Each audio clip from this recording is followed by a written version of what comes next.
Growing up, my mom loved to cook spicy food. I remember sitting at the dinner table feeling like my tongue was on fire, and for every spoon of spicy chicken biryani, I would drink half a glass of water. One day I finally asked her, "Mom, do you cook spicy foods so that our family will drink more water?" She laughed, and I think I was at least a little right. While I might have needed some convincing to drink water back then, for the month of November, I decided I was going to drink 2 liters of water a day. No excuses, no exceptions. Hi there, I'm Nivi, and I do not drink enough water. If you carry around those 1-liter bottles of water every day and are constantly asking for refills at restaurants, feel free to click off this video because I don't want you to make fun of me. In this video, I'll explain what the 30-day water challenge is and why I did it, the biggest change I noticed while doing this challenge, and tips and advice for you. If you're wondering how dehydrated I was, sometimes I would count bubble tea as half of my daily hydration. A cup of soup, that's basically water, right? Watermelon has water in the name, and sometimes I would eat an especially juicy orange. Are you like me? Tell me I'm not alone. Comment down below if you're also a dehydrated disaster. So in November, I decided to do a 30-day water challenge. How the challenge works is this. Step 1. Search up how much water someone like you should generally drink in a day. WebMD says women need about 2.1 liters of water, so I picked a goal of 2 liters because it was a nicer number. Understand that this also depends on factors such as where you live, your lifestyle, and any medical conditions. For example, if the weather is hot where you are right now, you should probably be drinking even more water. But this is still a helpful guideline, and once you've picked a number you're happy with, let's move on to step 2. Next, step 2 is to pick a tracking method. For me, I downloaded an app to track water. There are a lot of free water tracking apps out there, and it doesn't really matter which one you use. I already had an app that I downloaded a year ago but never used called Water Llama. I think they have a paid subscription now, but it was a one-time fee back when I bought it, so it might not be worth it anymore. It's a really cute app though, and I loved having this widget on my home screen. Anyway, if you don't want to use an app, you can make a spreadsheet instead. I have a link to a free spreadsheet template in the description. Just make a copy and then you can start editing it. Or if you like physical, tangible trackers, I also have a link in the description for a free printable worksheet that you can print out. I hope that's helpful. I actually get a question from a lot of friends asking about which app they should download. And the answer is that it honestly doesn't matter which app you use, but it's important that tracking your water intake is fast and easy so you can convince yourself to do it. Also, decide if you want to just track water or track other drinks as well. For me, I chose to track hydration instead of just water. So obviously water is 100% hydration, but coffee is only 60% hydration.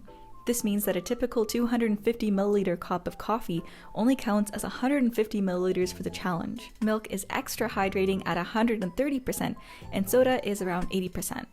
You can compare this to beer, which is actually minus 40% hydration, so drinking beer actually dehydrates you. Step 3 is finally to start drinking water and start tracking. Now, I'm going to mention some really useful tips later in this video because there are some things that you should figure out in the beginning. But first, I wanted to share what I noticed after doing this 30-day challenge. What changed, what didn't change, what I was surprised by, and more.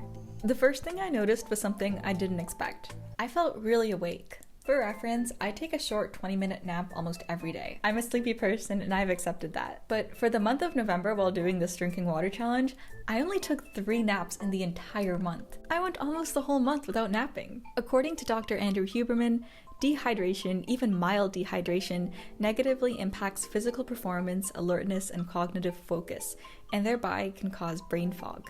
By drinking enough water, I found it easier to focus and get work done. I'm sure you can think of a time when you zoned out and struggled to get through a meeting, or maybe you were reading a book and had to reread a page 3 times because you just didn't absorb any information. Sometimes that happens because we're just tired. I can completely relate, and that's why I noticed such a stark difference when I was doing the challenge. There was this mental clarity. I want to mention that I don't drink coffee or energy drinks, so I can't really compare the effectiveness of these other methods of staying awake compared to just drinking more water. If you try this for yourself, I'd be really interested to know how drinking water compares to drinking coffee or energy drinks in terms of helping you stay awake. I think we all have to experiment with what works for us. And it's really exciting when you find something that isn't a big effort, like drinking more water, but has noticeable results. Moving on, the second thing I noticed was changes in appetite. Basically, I didn't feel as much of an urge to snack between meals. This was a plus for me because I tend to munch on things while I'm working. For the month of November, I weighed myself every morning and I noticed I lost a tiny bit of weight. Not enough for it to be significant or make a visible difference, but the thing is, I didn't make any attempt to eat healthier or diet. And considering all the holiday parties, I would have expected to gain some weight instead. If you are trying to lose weight and you haven't been drinking enough water, I would be really curious to know how drinking water could help you in your weight loss journey. Water break. The third thing I noticed was a bit bizarre, so I hope this explanation will make sense. I think doing this challenge fixed my sense of thirst. Looking back, the reason I didn't drink enough water was because I didn't feel thirsty normally. Of course, after running 10 kilometers, I would be chugging water like everyone else. But on a normal day, surprisingly, I never got an urge to drink water. So it would be like 5 p.m. and all of a sudden I would realize, wait a second, I haven't actually drank any water today. And compared to friends who would wake up first thing in the morning feeling thirsty and would just constantly be refilling their water bottles, I just couldn't relate. But after 2 weeks of consistently drinking 2 liters of water, I felt like my sense of thirst was reprogrammed. And all of a sudden, I noticed the symptoms of thirst way more clearly. I noticed the early signs of a headache. I noticed feeling lethargic and feeling just a bit disoriented when I was thirsty. I noticed I had drier lips and drier eyes. I even noticed the dryness in my mouth. Again, these are all obvious signs for most people, but if you've been going a while without drinking enough water, these signs can fade into background noise that you don't feel the urge to act on anymore. So by drinking 2 liters of water a day consistently, it's just easier to notice the difference compared to before. Finally, the fourth thing I noticed is just a bit more abstract. I felt happier. I can't even begin to explain why this is, and I'm sure it's not as simple as more water equals more happiness, but I think it's still worth mentioning. I tracked my mood throughout the month on a scale out of 10, and there was a 20% increase in the average from week 1 to week 4. Nothing else really changed. It wasn't like I got a lot of good news. Again, I don't know if this is related to water, but if you do this challenge, please track your mood because I'm really curious if you'll experience this effect too. Moving on, let's talk about something I didn't notice. Sadly, I had no improvements in skin. Sorry, I don't have comparison photos for you, so you'll just have to trust me. This was a little sad because I heard that drinking water does wonders for your skin, and that didn't happen for me. But I know that skin is complicated and hormonal, and I only tracked this for 1 month, so that might be why I didn't see any results. Now it's time for some tips for you. My biggest tip is to make your life easier by measuring how much water all of your water containers hold.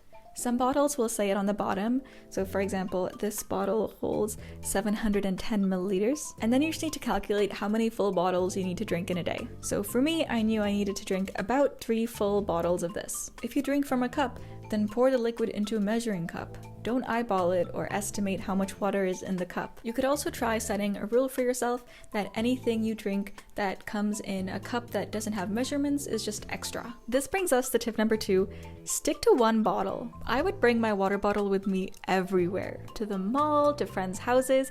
I would even bring my water bottle with me to the restaurants, and I would drink from it instead of the free water they offered. And then you can just clean it overnight. Again, the point of this is to make it easy for you to track how much water you're drinking. Also, I recently got a present from a Secret Santa exchange that is a water bottle sling, and I love it. I didn't have this when I did the challenge, but you might want to buy one for yourself because it's so convenient. Tip number 3 is consistency over everything. I had to finish 2 liters of water by midnight.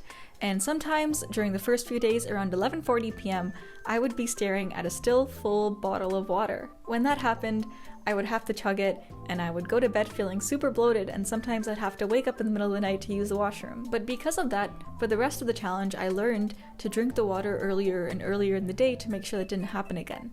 Finally, secret bonus tip. If you can't finish your water, just eat a spoon of hot sauce. Works like a charm. That's all for me. Thank you for watching this video. Leave a comment if you want to try this challenge. I have a whole year's worth of challenges to tell you about and more coming up in 2024, so if you're interested in this kind of thing, feel free to subscribe. Okay, bye!